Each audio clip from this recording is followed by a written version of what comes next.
Welcome to Streaming News Network, where we deliver balanced reporting with the facts that matter. This edition is hosted by Claude McDaniel. Please like and subscribe. This is Claude McDaniel and this is Streaming News Network. We begin with our first report. A suspect has been arrested in connection with the alleged vandalism of the World War II Memorial in Washington, D.C. United States Attorney Jeanine Pirro announced that Melissa Lynn Ferris is facing 2 felony charges after investigators say the memorial was damaged with red paint and another substance was poured into a fountain, causing it to bubble. Authorities say a witness captured images of a woman allegedly spray painting the memorial before leaving the area. Investigators later identified the suspect and say additional evidence, including social media videos, connected her to the incident. Ferris is charged with damaging federal property and destruction of a veterans memorial, with potential penalties of up to 10 years in prison. Officials called the damage an attack on a sacred site honoring the more than 400,000 Americans who died during World War II. The investigation remains ongoing as authorities continue reviewing evidence related to the case. This is Streaming News Network. Former professional boxer Prichard Colon has died at the age of 33, 11 years after suffering devastating brain injuries during a fight that changed his life. Colon was 16 wins and 0 losses when he entered a 2015 bout against American boxer Daryl Williams. During the fight, Colon repeatedly complained about blows to the back of his head. Williams was penalized 1 point for what is known as rabbit punching. Colon went down twice in the 9th round before the fight ended. He later collapsed in the dressing room and was rushed to a hospital, where doctors discovered bleeding on his brain.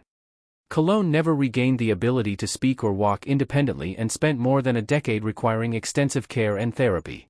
His family remained closely involved in his care in Florida. His father confirmed Colon's death, remembering his son as a fighter who continued battling long after leaving the ring.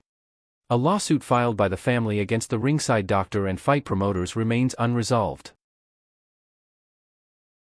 This is Streaming News Network. A Florida father who had just dropped off his daughter for her first day of school was killed after stopping to help during a roadside confrontation. 56-year-old Daryl Hill was riding his bicycle home in Apopka, Florida, on August 11 when he came across a crash involving a pickup truck and a sport utility vehicle. Witnesses also reported a man and woman arguing near the scene. Investigators say Hill stopped and attempted to separate the 2 people involved. The situation allegedly became physical, and after the group fell into nearby bushes, Hill ran away with his hands raised while calling for help. Authorities say 26-year-old Raul Lionel Vasquez retrieved a shotgun from his truck and fired at Hill as he ran. Hill was later taken to a hospital, where he died from his injuries. Vasquez has been arrested and charged with second-degree murder. He remains in custody without bond. Hill's wife described him as kind, protective, and devoted to his family. The couple had been married for 17 years, and Hill leaves behind 2 adult sons and a 10-year-old daughter. His family says he will be remembered for his willingness to help others, even when it came at the ultimate cost. This is Streaming News Network.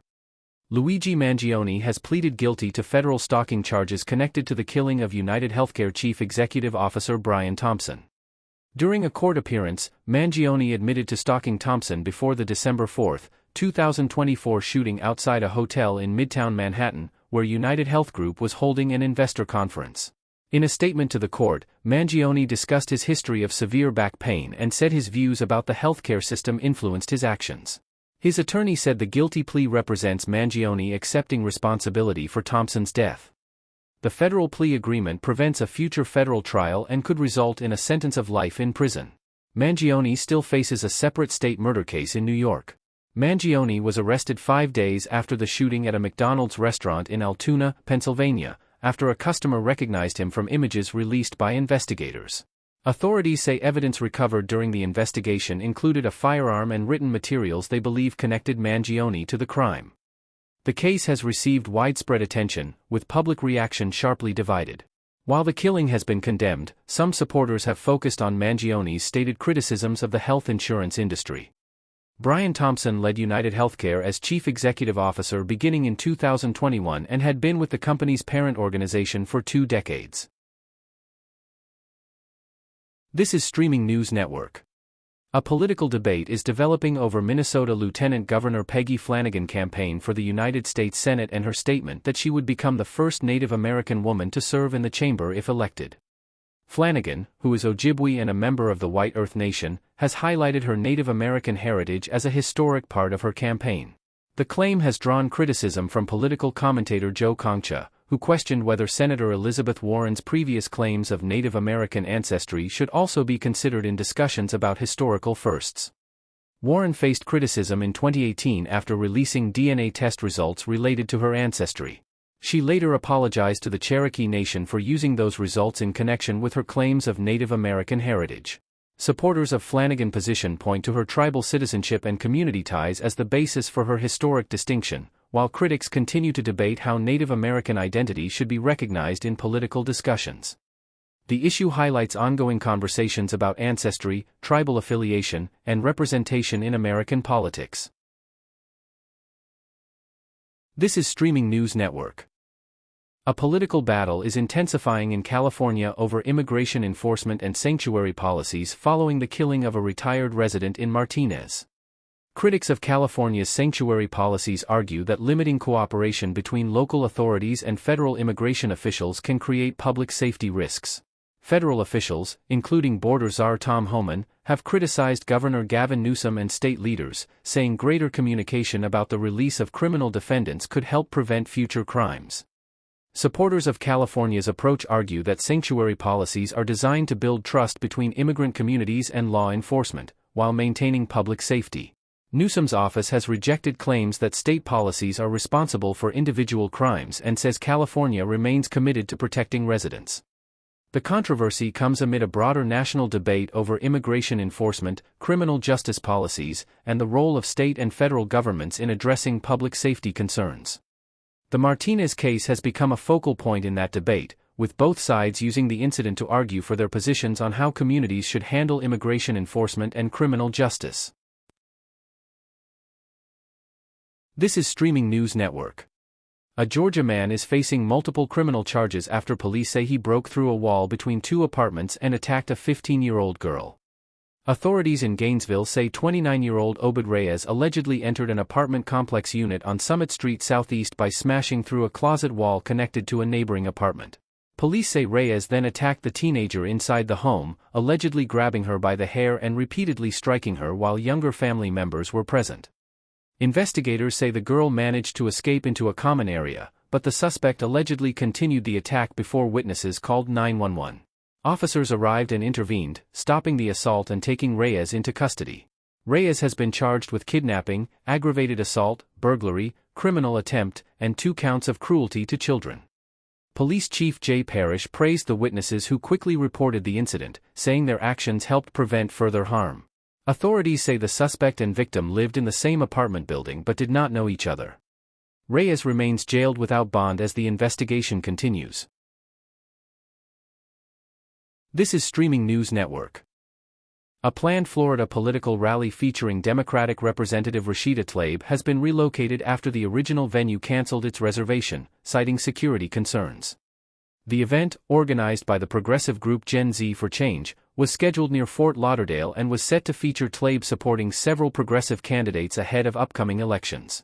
Organizers accused outside political opponents of pressuring the venue and described the cancellation as an effort to silence their movement.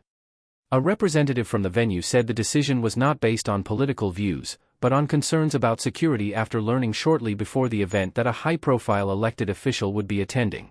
The business said it did not have adequate time to prepare appropriate security measures. The disagreement has created a broader debate over political gatherings, public safety responsibilities, and whether controversial speakers should affect event planning decisions. Tlaib is traveling to Florida to support progressive candidates challenging Democratic and Republican incumbents in several races. The incident comes as political groups across the country continue to navigate security concerns surrounding high-profile campaign appearances and public events. This is Streaming News Network. The mayor of Lawrence, Massachusetts, has been arrested and charged with allegedly misusing federal pandemic relief funds. 61-year-old Mayor Brian DePena faces charges of wire fraud and money laundering. Federal prosecutors accuse him of obtaining approximately $1.5 million through a government loan program intended to help struggling businesses during the COVID-19 pandemic. Authorities allege DePena used a large portion of the money for expenses unrelated to his tire business, including paying off property-related debts, personal taxes, and contributing funds to his mayoral campaign before the 2021 election. Federal officials say the loan program was designed to support businesses affected by the pandemic and accuse DePena of abusing public funds for personal benefit. DePena appeared in federal court in Boston and was released under conditions that include surrendering his passport and receiving court approval before applying for additional loans. When asked whether he would resign, DePena did not provide a detailed response. If convicted, DePena could face significant prison time and financial penalties on the federal charges. The case remains ongoing as prosecutors and defense attorneys prepare for the next steps in court. I am Claude McDaniel for Streaming News Network. Thank you for watching and staying informed. Thank you for viewing Streaming News Network videos and also short and special reports. Please like, subscribe, and tap the bell to be notified of additional reports.